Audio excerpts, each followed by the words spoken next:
Hey there, what's up? It's Phil and Pete again, and we just watched episode 4 of season 8 of Game of Thrones, entitled The Last of the Starks. We think, right? Because it's hard as fuck to get the titles. We can't find the title. Last podcast, I was positive that the title was Lord Snow. It even showed up. It showed up on the screen, didn't it? It did show up on the screen, but it was an inappropriate title, so it seemed wrong. Yeah, and then later I find out that it's The Last Night, which is much more appropriate. Which made more sense. Yeah, and then I had to change it. So F Game of Thrones with that. I don't get what the deal is with not putting out the titles of their episodes. But okay, so this is the last of the Starks, and there's only 4 of them left. Well, 3, right? Yeah, it depends on who you consider a Stark. Yeah, technically 3, because Jon isn't really a Stark at all. Oh, no, well, he's half Stark, because the aunt. He is, because Lyanna is his mother. Yeah, so he is still a Stark. So, 3.5 Starks left in this show, and we'll talk about all of that, because this was a big revelation episode. But it started out with what it should have started out with. The funeral scene, we have a little bit of closure for all the characters that died during the war. Jorah finally got a kiss. Yeah, that's what the friend zone gets you. He got a little kiss at the end, and they burned all the bodies. Jon Snow gave a nice little speech about remembering all these people that died for us, and we put our differences aside. That's lasted for about a week. Oh, not even that, man. It lasted for like 5 minutes. Yeah, put our differences aside for now. It all seems so beautiful at the end too. Like they beat the White Walkers, they came together, and like instantly they were at each other's throats. Instantly, which is great because that's what Game of Thrones is supposed to be about. But before we get down into like the nitty gritty of this episode, I will say, just a general notice here, that I was kind of happy with it, given everything that the last episode was, and even not just the last, but the last 3 episodes were building up with the Night King. And for a lot of people, I think, just what my impression from reading a lot of blogs and listening to a lot of YouTubers, is that there were a big chunk of the fan base really thought that the Night King was the the end all, the primary predator. Yeah, the primary predator. And no, Cersei is Cersei is exactly endgame. Exactly. So and I like that they were able to transition to old school Game of Thrones, which I miss. I mean, you play the Game of Thrones, you win or you die. Exactly. I'm not a huge fan of fantasy at all. I mean, aside from Lord of the Rings. Yeah. So Lord of the Rings blows, actually. Oh, really? I actually liked it. I read the books. Can you believe it? I actually read the books before the movies, and then I watched the movies. And for whatever reason, I enjoyed Lord of the Rings. But I'm not a huge fan of fantasy. And when Game of Thrones started to introduce more of the fantasy element, especially like season 5, season 6, I liked it because it was well done, but it isn't like what drew me to the series to begin, which is season 1 through 4, which is just down and dirty politics and backstabbing. Yeah, it's real politics. Yeah. It's real politics. So it's cool to see that back on the show. In this episode, really, I think it had a pretty good... it was a good step back into that, and it seemed confident enough in itself to be able to go back to that. Yeah. Especially after all the shit that went down in episode 3. Yeah, they had the big battle, and now it's time to get back to business. Exactly. But after the big battle, of course, in the funeral scene, they do have a victory dinner, of course. And they were all celebrating, a lot of funny scenes in here. And as I was watching, I commented here with Peter that because we usually give all these episodes our own names, right. And I think we dubbed this episode the Shady Look episode. Yes, there were a lot of funny looks being given. Yeah. This dinner scene was full of them. It was either Jon looking side-eyed at Daenerys looking side-eyed at Sansa, Yeah, Tyrion. Brienne had some side-eyed moments as Yes, well. yeah. Oh, with especially with what's his name, Giant's Bane. Tormund. Yeah, Tormund, and then uh, little Tyrion giving a side eye to Sansa across the way. Yeah, Sansa And was shifty, man. man, Sansa ain't the little bird anymore. She had a Yeah, nice little conversation with Clegane, the hounds, yeah, and she said, "I'm not that little bird anymore." yeah. And actually, I recently rewatched season 2, which is the one where he offers to take her out of the capital, and she declines. Actually, stupid little cunt. She actually like says, "No, I'm Joffrey's queen," and then like he leaves the capital. He chickens out in the Battle of Backwater, and and then what's her name, Marjorie Tyrell offers herself up as a bride, and Cersei is like, well, because his betrothed is a daughter of a traitor, we're gonna kick her to the curb. Yep, I remember that. I remember that. And poor Sansa, man. I mean, but she did it to Yeah, herself a lot in the beginning. but she doesn't get off the hook. She thinks like, okay, like he's not gonna marry me, so he's not gonna torture me anymore. And Littlefinger is like, guess what? He's just gonna torture you more. Hmm. Exactly. Well, great character development for her, though. I mean, who would have thought that she would be the character that she is now? Yeah, she's That strong. She's she's strong. strong to a fault, maybe in some ways, but Yeah, I think she's giving her brother some bad advice, yes, but I, I don't know that there is good advice for him to get at this point. yeah. I He's think pretty fucked. I think the thing with Sansa is that she developed as this character into a strong character, but she got her strength from all the wrong places. Yes. So I think she learned a whole lot from Cersei. Yeah. She learned a whole lot from Ramsay. She learned a hell of a lot from Littlefinger. So she had these great tutors that are survivalist. I mean, they know how Yeah. to survive, but she's still. I mean, she. I think in her heart, she's a pure girl. She's much purer than those three. Obviously, she's much purer than those three, which is what saves her. But at the same time, that's where she learned all her lessons on how to make it to the other side in one piece. So I'm feeling, especially in this dinner scene, and especially after some conversations she's had before with Daenerys, that she's ready to off Daenerys. She wants to do. Yeah, I She's got to think do something. she's reaching the point where she's not going to take orders from her brother. She's not going to take orders from Daenerys. She's going to do her own fucking thing. Yeah, yeah. And this dinner scene just foreshadowed it a little bit more. I mean, it was given clues, obviously, with all these side eye glances, but then her conversation with Clegane, where he felt sorry for her. He was like, "I'm sorry that after you got out of there, you had to deal with Littlefinger, and you had to deal Yeah, with but you know what? She says that if it wasn't for that, I wouldn't be the exactly, person I am today. exactly."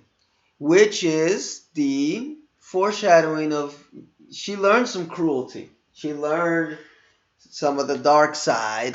She waxed Littlefinger. Yes, so we shall see what her end game is and whether or not she will do something to Daenerys or who knows to somebody. And you'll know why we say this in a little bit because Daenerys and Jon have a little conversation which is Right. interesting. But before we get to that part, I mean we're still kind of jovial here. We have what the moment everybody's been waiting for. Oh, they did it. They did it. Yep. They did the nasty. Yeah, and it was a great moment for another great moment for Brienne. Brienne's had a lot of great moments Yeah, she so far this is. season. Yeah, which pretty much puts her on death watch. Yeah, well, oh, I hope she makes it to the end. Uh, but yeah, she's a little bit taller than Jamie, so there was some good. What did Tyrion say to him? It was I was happy to see you have to climb something for once, right? Which is really nice. And yeah, these two. aren't meant for each other, Yeah, but they are at the same time. well, it's really ironic because in the book, Catelyn Stark survives the Red Wedding, Hmm. and she becomes like, I don't know, this kind of supernatural creature, and the because George Martin is never going to finish the fucking books, but as the books are finishing, um, as we speak, his mission for Catelyn is for Brienne to kill Jamie. And it's kind of weird to see them turn out like this after reading the direction their characters went in the book. Yeah, totally different. Now, what does happen is that we're gonna skip ahead a little bit, but I figured we get the whole Jamie and Brienne arc out of the way.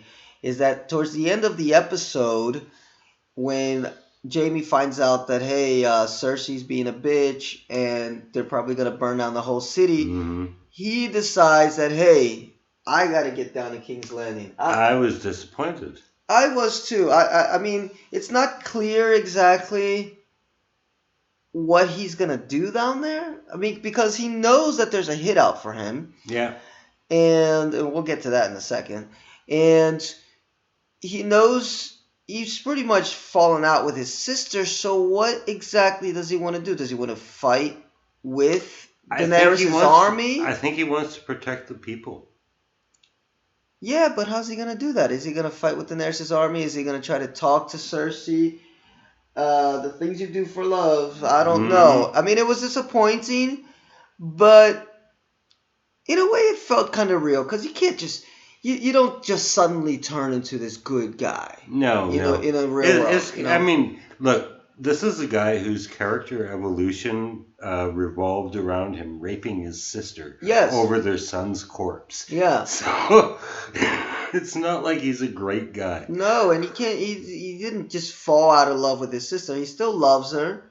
Yeah. And in a way, I like. It was disappointing that he did that, but I liked that he did it from a writer's perspective. Mhm. Of like, it makes sense that Jamie's not all of a sudden going to become this good guy. Not in this Game of Thrones world where we were kind of criticizing a little bit how in the later seasons it's gotten a lot more black and white. Yes. It's well, nice I, to I see wouldn't some say gray area. criticizing. I would say that. Now, for me, it's a criticism. Okay. Yeah, I like more the gray area. All right. I mean, the thing is, they do it well. Yes. They do it well enough where you can just deal with the fact now it's much more television-ish. Like this is the good guys, these are the bad guys. But so it's nice to see some gray area back in some of the characters. Right. And especially Jamie. You're like, Yeah. man, I've been falling in love with this guy, and now what is he He gonna go back? He is the gray area himself. Yes. I mean, in season 1, Jamie Lannister is a fucking prick. No, he's a fucking prick for me all the way up through season 4, maybe even 5.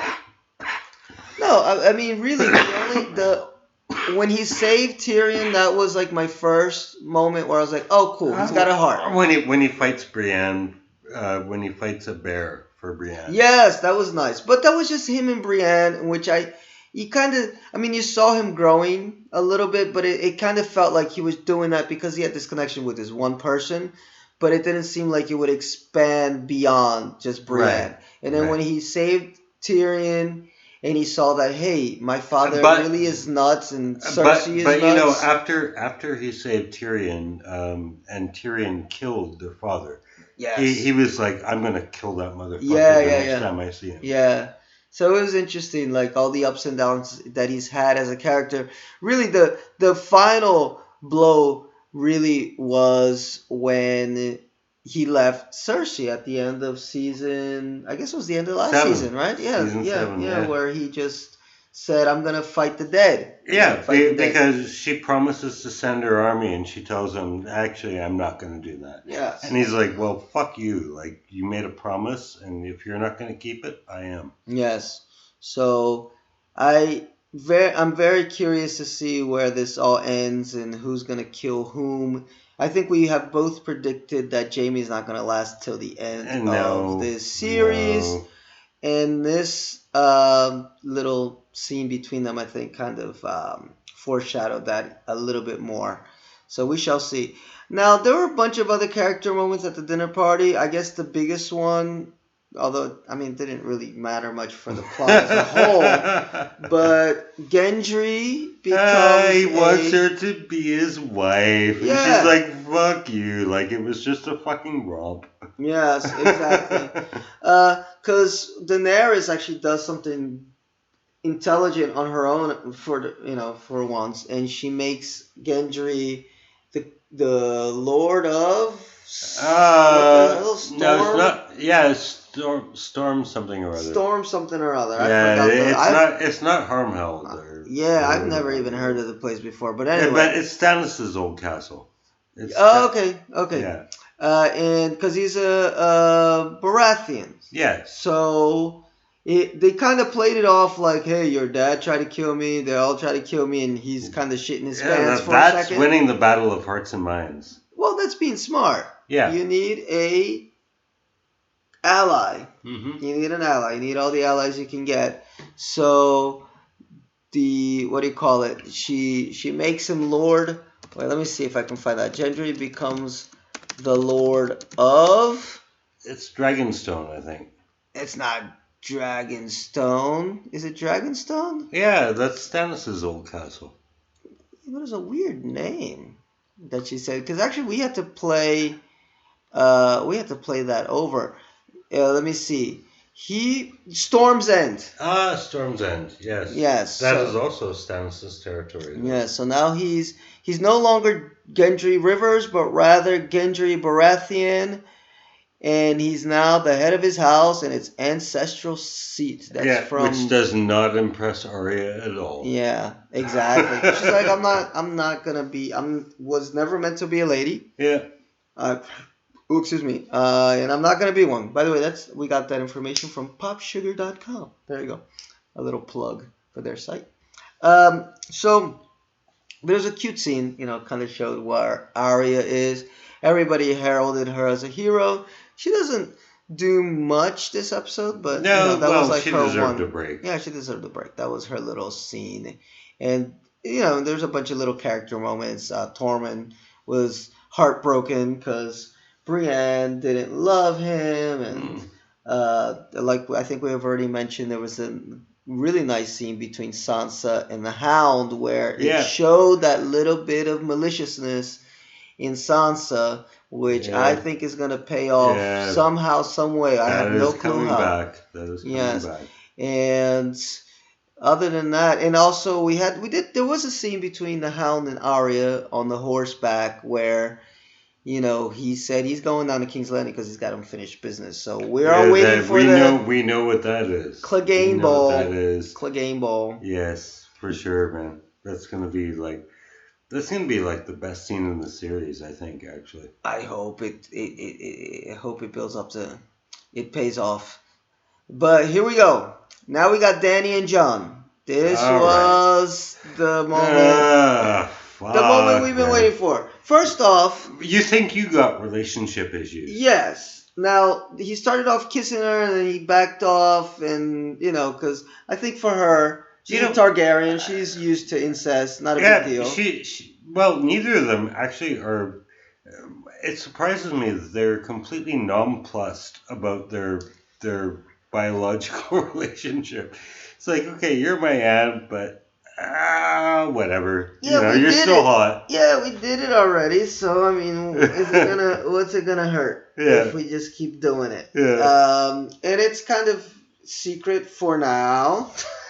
No, it's not. No, it's not. Human is fucking. Well, we'll get to that. Yeah, later. That's what I said. For now, it's a secret. Like I'm talking for now. Like in this little screenshot, it's still just Bran, Sam, and Daenerys and Jon that know. This. There's just already like too many people. Yes, 2 people too many. Like I mentioned to you, Ben Franklin has the great quote about if two people can keep a secret if one of them is dead. Yeah. But this scene was great because it shows. I mean, that's one of the theories. A lot of people have that Daenerys will eventually become kind of a mad queen. She's more interested in this throne than anything, and she asked Jon to not tell anybody. And Hmm. he says, "Well, I got to tell my family." Yeah, and that's fair. It is That fair. is fair. And there was a But he was wrong. Of He course. was wrong. no, and that goes back to his inability to. He's like honest. What's that? Honest Abe. You know, he's got Yeah, that type honest of. engine. Yeah, he's got that. he's got that fault to Yeah. him. Because remember, he had that issue. I think it was last season too, where um, when they brought the White Walker over to Cersei, and he was supposed to kind of just say, I forgot what it was that he was supposed to say, just say that you're gonna bend the knee or say that you're gonna do something, and he couldn't do it Right. at the moment. Yeah. And Tyrion told him, you could have just lied. You know, I forgot Mm. exactly what it was that he had to do in order to just make that the negotiation go a lot better. Right. And he couldn't do it. And also, Sansa in season 6, that's fresher in my mind because I just watched all of season 6 on Wednesday. They had a scene together where John didn't tell her everything, and he said, no more secrets between us, you know, because they had a little bit of friction. Right. She hadn't told him everything that had gone on before they got met, and he hadn't told her everything, and he's like, man, if we're going to survive and we're going to rule this area together. Oh, you know what it was? Sansa hadn't told him about Littlefinger coming in to save at the end of the Battle of the Bastards. Yes. Yeah. And there was shit that he hadn't told her, and it's like, man, there's got to be no secrets between us if we're gonna have this bond and we're gonna really try to rule the North. And so, at least there was a reasoning for him, other than we're just family, for him to say, I can't keep this from them. Right. And you could see her. She was mad. Yeah, man. like she started out real nice about it. And he's like, you're my queen, and they're my family, and we can live together. And she said, yes, we can. I told you how. Told you how. Well, you know? well, the thing is, the ideal situation would be them ruling together. But Daenerys doesn't want that. She doesn't want to rule with anybody, man. She wants it all for herself. Exactly, and that's where I think the show is the series is showing. Yeah, it's kind of weird to say the show is showing, right? The series is showing how eventually she's gonna get to this Mad Queen level. She has this destiny in her mind. Yeah, that it's been the only. And the thing is, like, it's not unreasonable because, like, she went through that whole experience of being burned in the fire, and she didn't get burned, and her dragon eggs hatched, and blah blah blah. So she has every reason to believe that this is her destiny. Oh, I agree. But you know, she's failing at it. She's failing at it, and like Melisandre, the Red Witch, had mentioned on more than a few occasions. Because remember, she was certain yeah. Fuck, she was a useless fucking twat. You can't trust prophecy. You can't trust destiny. So what if Daenerys' destiny is just to be alive long enough to be able to save the North, so that Jon could be the king? Yeah. So that's the thing that I like about prophecies in Game of Thrones, and George Martin plays with that. They turn out to be bad. Yes. They turn out to be very bad. Or if not bad, it's somebody's quote unquote destiny is really only a stepping stone for somebody else's true destiny. Right. Which maybe Daenerys can't get that concept. That maybe there was a reason you went through all of that. You went through all of that in order to make sure that Jon Snow stayed alive long enough for him to take that Iron Throne from right under you. And would she be able to handle that emotionally? I don't think so. And she showed a little bit of that in this. Yeah, she got a bit cranky. She did, and I'm glad they brought that up because obviously, I mean, of course, the main focus of the last two episodes, let's say, were this big battle. So there wasn't space for this conversation to happen, but it was missing, and I'm glad it came up this episode because it's definitely an issue that needed to be broached. But Jon Snow, you know nothing, Jon Snow. He still knows nothing. Yes, so of course, what does he do? They have Fucking opens his big mouth. yes, yes, because they're having the war plan. They're in the war room, and then as soon as he's about to leave, Don't Arya's tell like, your siblings. Yeah, Well, guess what? I'm gonna tell my siblings. yes, no, because that's exactly what Daenerys said. Just don't tell them. Yeah, And but he we'll had put- to. He had to. Yeah, I agree, but at the same time, I'm like, But the thing is, after he tells his siblings, they tell like 20 other people. After that, it's not a fucking secret anymore. oh, I know. The only thing is this with Jon and why he's a bit of a dolt. Because I get you. I agree 100% with you, Peter. Yes, that's his family. He needs to tell them. But you see that your sister's really mad and she does already not like. hates Daenerys. She already hates Daenerys. She already wants her gone or whatever the fuck. And you just came out of a meeting where the two of them were butting heads about when they're going to go to King's Landing. And then you're going to tell them, oh, and by the way, I'm the rightful heir of the kingdom. Yeah. But I don't want it. Yeah, but I don't want it. And what do you think they're going to do with that information? Yeah. Like, I get telling them, but maybe, like, after you work your sister a little bit and say, look, you don't understand. I've had personal time with her. I was actually shocked that Arya didn't know already. I figured that, like, I don't know, she has this ability to tap into people's mindsets. I figured she would know already.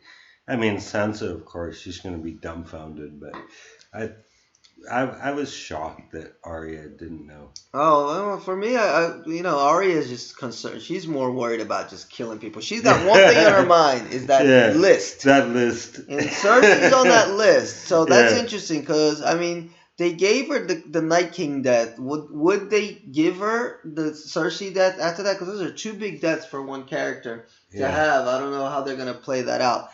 But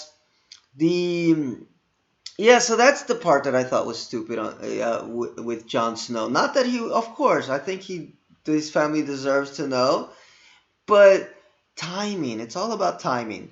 And I don't know if that was the right time for him to just say all that shit. It was actually the right time because, I mean, the longer you wait, the worse it's going to be. Like, he had to drop the bomb as soon as he knew.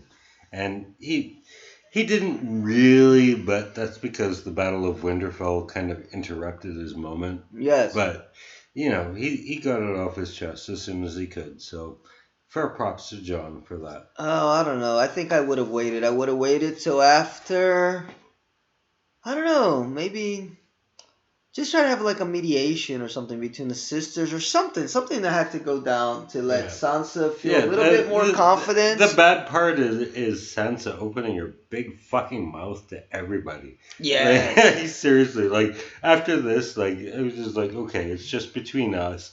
And then she tells like 20 fucking people. Yes, and she told Tyrion. Yeah. Which was the most important character that she could have told that to. But, I mean, it's high drama. Yeah. High drama for the last couple seasons, the last couple episodes. I mean, it doesn't make the next episode actually is going to be just like pure carnage. I think it's just going to be our heroes versus Cersei, but the last episode is definitely going to be cleanup time. And we had one more little moment here that we need to talk about. This was one that I really wanted to see because in the first episode, Bronn is approached with the offer of assassinating Cersei's brothers, and Bronn in the early seasons is portrayed as somebody who will do anything for money. So of course you think he might do it. But you want to believe, like all the other characters have evolved so much. They have become better people. And you want to think Bronn has become a better person. But it turns out he hasn't. He actually basically extorted more money from Tyrion. That's what it came down to. Yeah, they put that in there in the first episode, and of course the focus shifted, and understandably so, to getting rid of the Night King in episodes 2 and 3. so they kind of dropped it. I thought it was a weird scene. One, because he just kind of made it to Winterfell, like nobody stopped him at the gate. He just like Yeah, walked in yeah. with like a Well, because fucking he's a bow and friend. arrow. Yeah, but he's carrying a huge. Yeah. But whatever. Okay, so he showed up. That it's the post season 5. There's a lot of teleportation that goes on in Game of Thrones, so it is what it is. So he made it in there, and I guess it was fitting with his character. I didn't believe that he would do it, that he would actually kill them, but I didn't think it would be because of this. I kind of agree with you that you'd think that he would have a He little bit extorted of. more money. That's what he did. Yeah. He's like, okay, like I got an offer to kill you. You once said that if I was offered to kill you, you double the offer. Mhm. What is double the offer? And Tyrion makes him one, and he's like, okay, you got a deal. Yeah, but I think it was kind of stupid of him to not kill them because he's got a target on his back now with these Yeah, two. he was really disappointing for me because I really, call me naive, but I think I really believed in their friendship. Yeah, no, I agree with you. Like, I didn't think that he was gonna kill them, but for that reason is that I felt that he had at least a little tinge. I mean, he saved fucking Jamie from Yeah. getting burned alive. Yeah. He put his life on the line for Jamie. He's helped Tyrion out on more than a few occasions, although I don't think as much as he did Jamie. So it was weird. It was kind of like uh, maybe too cold even for him. Yeah, it was not in character. Yeah, it didn't feel as in character because he's done a whole lot for these guys in not always receiving And- what he was promised. Exactly. And I mean, like he's been there for them all these times. Like, Yeah. why would he choose this time of all times to be a fucking mercenary? Yeah, yeah. He had all these fucking chances to sell people out, and he didn't. And now he does. It didn't feel right. Yeah, well, they're gonna kind of. I guess they don't know what to do with his character, so that he just kind of walked off and is just gonna wait till the end of the war. But even then, I was like, wait, you just threatened to kill two motherfuckers. You don't think they're gonna remember that? And Yeah. then after the war is done, they're just gonna off your ass? Well, Do you really think you're gonna get that castle? Come on. I think Tyrion honors his agreements, but I wouldn't be so sure about the others. Yes. No, I agree, especially Jamie. But whatever. It was a short scene. At least they uh, continued with that storyline, but it wasn't Yeah, the I'm glad they strongest. addressed it because that was something that I was wondering about. It's like, is he going to do it? Is he not going to do it? Yes. Yeah, they addressed it as fairly as they could. Now, this morning, as I was on the internet, I got news that there was episode leaks, and Which although there weren't. well, the thing is, I couldn't find the full episodes, but I did check out some of these spoilers. They were all correct. There was the Jamie and Brienne sex scene, and then what we're about to see now, which is so.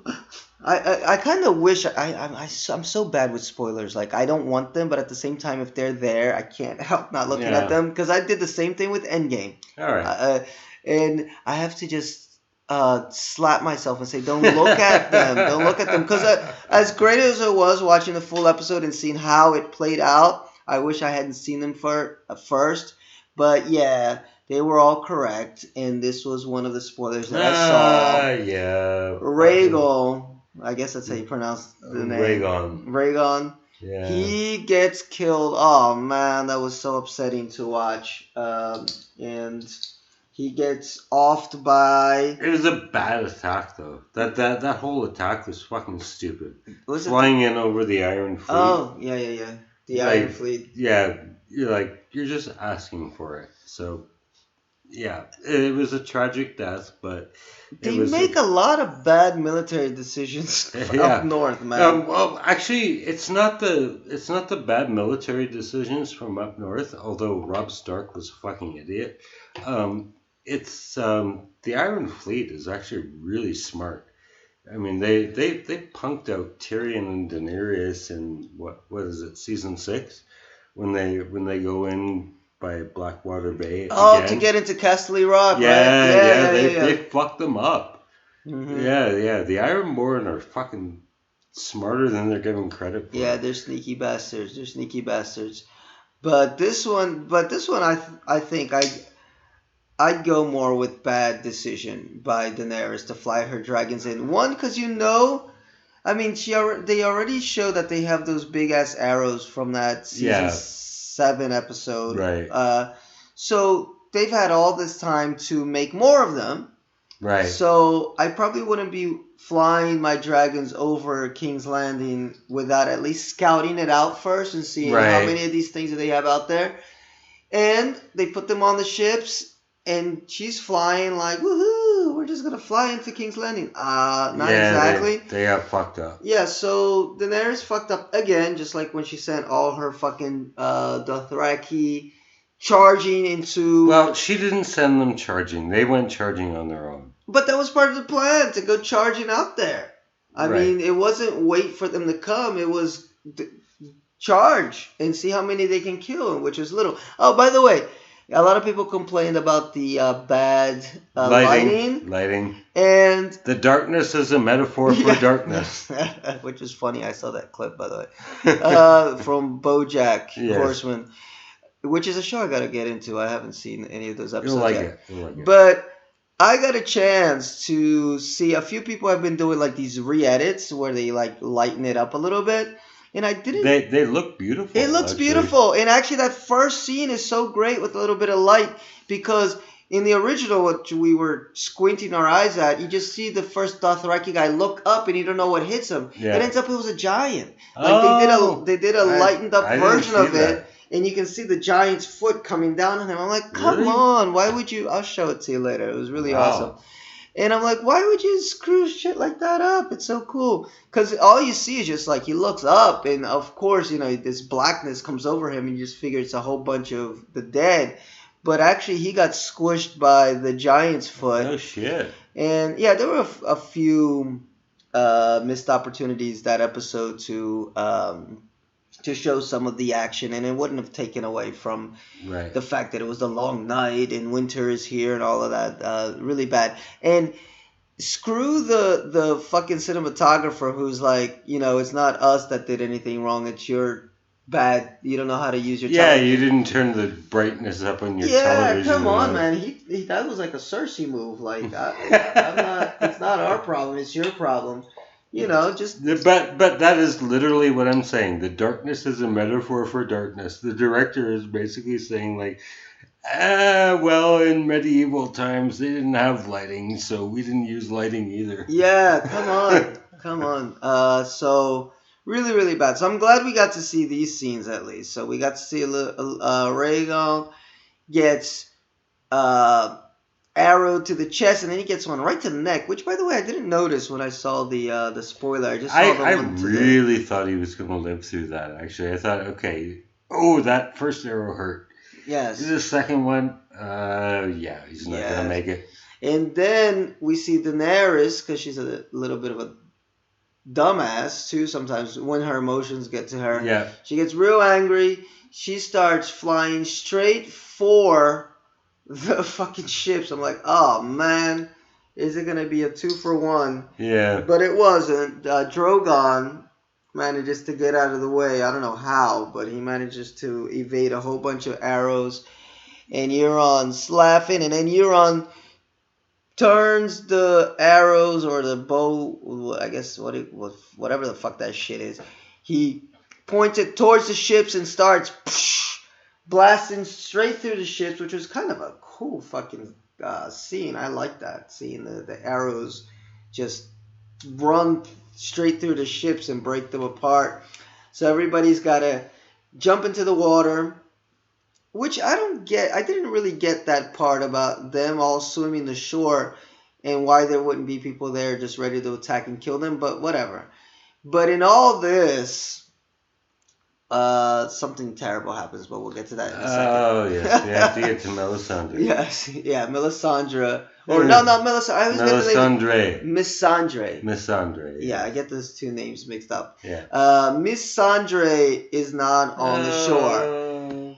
But then we finally get a little bit of our Cersei. We saw Cersei finally. Yes. She's not been in this show actually up until this point. No, she is. She was in episode 1. Episode 1. Yeah, she was in episode 1. Yeah. Yeah, and then 2 and 3 were just, you got to take 2 and 3 as their own little mini series. You know, they just focused all on the North, which is understanding. I mean, it would be jarring to just show Cersei, a Cersei scene, when Cersei specifically said, or explicitly, I mean, said, I'm going to sit this one out and let them kill each other. So it wasn't needed, you know. Yeah, for sure.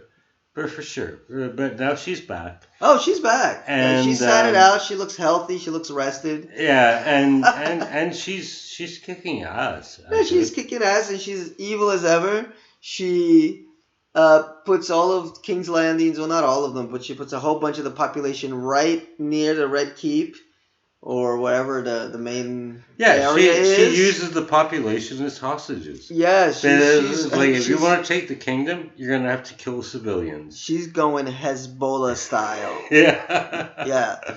And she's using human shields. And Euron, she tells him, she's like, we're going to rule you as my king. Yeah. And our child. He's dead the first chance he has. Come on, I mean, yeah, seriously. You think he's going to survive Cersei? I doubt. If Cersei makes it to the end, which I know you want her to make it to the end. Like, part of me does. Part of me does, too. It's not that I want her to make it to the end. It just seems that it's the logical conclusion. Yeah. No, I mean, part of me wants her to make it to the end, too. But part of me wants a happy ending. I was talking to my good friend Beverly, who's a big fan of Beverly. Shout out to Beverly. Shout out to Beverly. And she mentioned that because we talk about Game of Thrones, and she said, "Oh, I hope Jon Snow ends up on the Iron Throne, blah blah blah," and da-da-da. And she had a very happy ending. And it was different. It was nice to see someone who wants a happy ending, and I was like, in a way, I wouldn't be upset with a happy ending. Everyone wants a happy ending, but George and Dave, they're not big on happy endings. I know. We shall see what happens here. But anyway, they have a moment, and they kind of let us know what their plans are, which is more just kind of sitting it out and let them come to us. Yeah. She's much smarter than the people in the North. Let them come to us, and we will beat them back instead of... Yeah, but she's got that Tywin Lannister streak in her. She has an emotional side that really overtakes all logic. Mm-hmm. And I think if anything is going to do her in, that's going to be it. Yes. But what do you think is going to get her the most emotional? Well, I think Jaime turning against her is going to be the big thing. If she sees Jaime again. If Jaime turns against her. I mean, it sounded like he was going to fight for her. So we don't know. But if he turns against her, I think that's really Well, she already put a death hit on him. Yeah, she took a contract out on his fucking head. But I think it's one thing for her to do that when he's not there. Because she had a chance to kill him in season 7 when he said, I'm walking out, and the mountain was there. Mm-hmm. And... kind of blocked his exit, and he just looked up at the mountain, looked at her, and that was her chance. So I don't think she can. It's one thing for her to do it when he's up in the North, put this hit out on her, but if she actually sees him face to face, which maybe that's what he wants. Maybe he wants to just be able to talk some sense into her. I think it's going to be a different story. Who knows what's going to happen there. But now we got to talk about something else before we get to the big final scene. And props, I'm going to give props to, this guy doesn't need props. Oh, this is the treason scene. Yes, because this dude, he's got like 100,000 views. Although, not that we're upset with our views, because we're a bunch of drunk fucks, and we're getting about 100 views on our videos, which is fucking awesome. I don't know 100 people that... want to listen to me talk for an hour. No, me neither. Yeah, unless they're paying us. Yeah. Right? Because we teach English here in Brazil. So thank you to all our listeners. But But there's this guy that I do like, Talking Thrones, and he's got a lot of great theories. And he had been bringing up this idea, and he shows a lot of clips throughout the series of how he felt that Tyrion and Varys, that's his name, right? Yeah. Were going to betray Daenerys. They did. And they did. They And did. so props to him, because he's been saying this since even before the season started. He's like, I'm telling you, they're going to betray her, and they've been sowing these seeds. They haven't quite done it yet. Yes. They've sown the seeds. Well, here it's like, yeah, I mean, but they've sown the seeds and watered them a little bit in this scene. Because in this scene, it was really like they laid it out. It wasn't, she's not the right person. Yeah, and even Tyrion was like, I've thought about it. Yeah. But thinking is not treason. Now we're talking about it. That's taking it to the next step. And of course, they're only having this conversation because Sansa told Tyrion, and of course Tyrion told... she opened her big fucking mouth. Yes. And of course, and Jon opened his mouth at the start. Yeah. I mean, this is not the time to do this, Jon Snow. He should have told his siblings, but his siblings should have kept their fucking mouth shut. I don't know. I mean, he should have known that Sansa wouldn't be She able has such a fucking big mouth. Yeah, so... just choose your moments a little better. Not in the middle of all this conflict and all of this to have this information come out. But anyway, it's out there. Yeah. And they have this, I think they're at Dragonstone, or whatever the name of that castle. That castle is. But anyway, so the question is, if they go ahead with it, which I believe they will, because... Varys' only concern is for the realm. He wants people to have a good leader. He is the most true person on the show, actually. Yes, which is crazy, because in the beginning I couldn't get him. I didn't know if he was good or bad. He's a bit manipulative, insidious, but no, his concern is the realm, and he wants a good ruler. He wants peace, he wants prosperity, blah, blah, blah. And he believed in Daenerys in that respect up to some point, but now he's seeing that she has some serious fucking problems. And what did he say? He had that great line about the every tyrant or every leader says that they're destined. Right? Yeah. And he's believed in Daenerys for this long, but he's come to see that she has some problems. A few character flaws. Yeah. Like burn people alive. Yeah. Type character flaws. Yeah. So he's backing somebody who doesn't want it. That's the weird thing, because I mean, okay, Daenerys is definitely destined to take the throne, blah, blah, blah. But the guy who is most deserving of it, and as Varys says himself, perhaps the guy who deserves it is the person who doesn't want it. Mm-hmm. He is very reluctant to take the lead. Not just because it's going to fuck with his girlfriend, who also happens to be his aunt, but but just because it's not his thing, like Jon is not a king. Yeah, well, he is though. That's the interesting thing about it, because he didn't want to be the leader over there at Castle Black. Right, he didn't want to be. He didn't want to be the king Lord Commander of the Night's Watch. And he didn't want to. And they killed him for it. Yeah, and he didn't want to be the king of the North, but he got it. Right. And he was a good one. And he doesn't want to be the king of the Seven Realms. And, I watched this great little clip about the season 1 promo for Lord of the Rings, Game of Thrones. And in the first season, they had this promo where they kind of showed a whole bunch of different people on the throne. And they had Jon Snow sitting at it in the end. And the guy did this cool breakdown where they said, like, everybody else, when they showed them on the throne, either they had, like, their face to the side, or they want to show a straight shot. But then when it gets to Jon Snow, it's just him sitting straightforward to the camera, as if to say, this is the guy that's supposed to be on this throne, not anybody else. He would be the best choice. I don't know if it's going to happen. If he's supposed to be, then it's not going to happen. Yeah, he's the best choice. He is. But it's not necessarily mean it's going to happen. And it harkens a little bit to, I mentioned Lord of the Rings a little earlier, but I know Martin, like almost any fantasy writer, obviously influenced by Tolkien. That's part of kind of like the whole thing with Tolkien too. It was like the least likely hero. It was this little what do you call those motherfuckers? The little hobbit. Yeah, the little hobbit. Frodo's a little gay ass. He's the one. Nothing against that. No, it's fine. But yeah, his little gay ass with Sam. Not Sam Tarly, but Sam, whatever his last name was.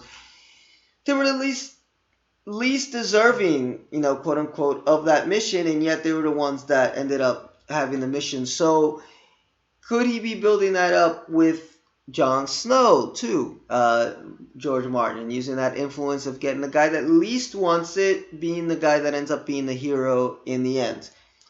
It would make sense in a literary sense, but again, we all know Martin and these writers like to subvert things a little bit. Mm-hmm. Although I just hope it doesn't get to the level of subversion just for the sake of subversion, because that would be stupid. Yeah. It's like sometimes, this is the logical ending. Like, this is the guy that started with nothing. For example, the Red Wedding.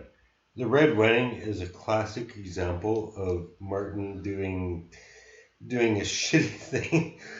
Because it made sense in a literary value. I mean, Robb Stark betrayed his vow to Walder Frey. Yeah. He did. He promised he would marry his daughter if he would let him get the crossing. Walder gave him the crossing. He promised to marry his daughter, and then he goes and fucking marries another chick. Mm-hmm. And then goes to him and says, like, oops, sorry.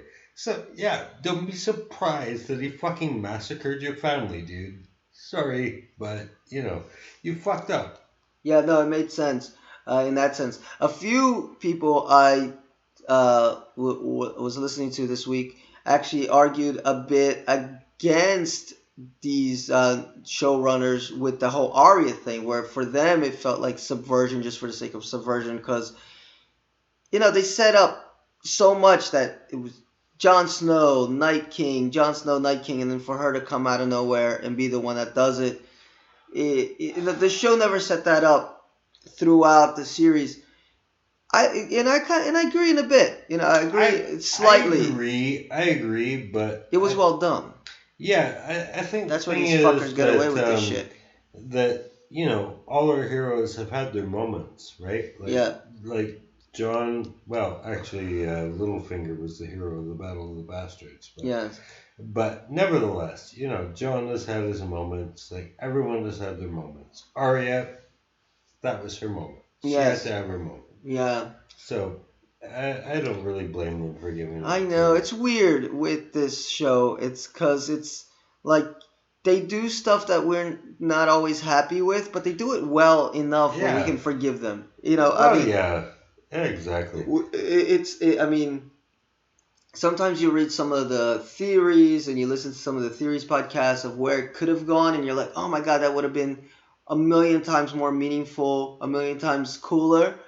But what they did, it's a little bit more base level, but it worked. I mean, it's still entertainment level. I mean, this episode, I think, it was dragging for me for quite a bit. And, when it picked up and it's like all of a sudden they're in fucking King's Landing and well, we got to get to that.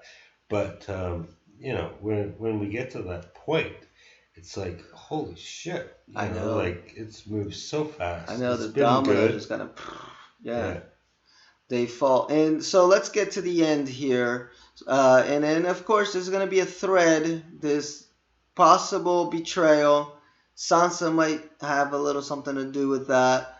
But, they convinced Daenerys to at least talk to Cersei and say, That was look, a good idea. I yeah, think it was a good no, it idea. was a great idea. It was better than her idea of just running up in there and burning everybody Yeah. to death. So they're like, all right.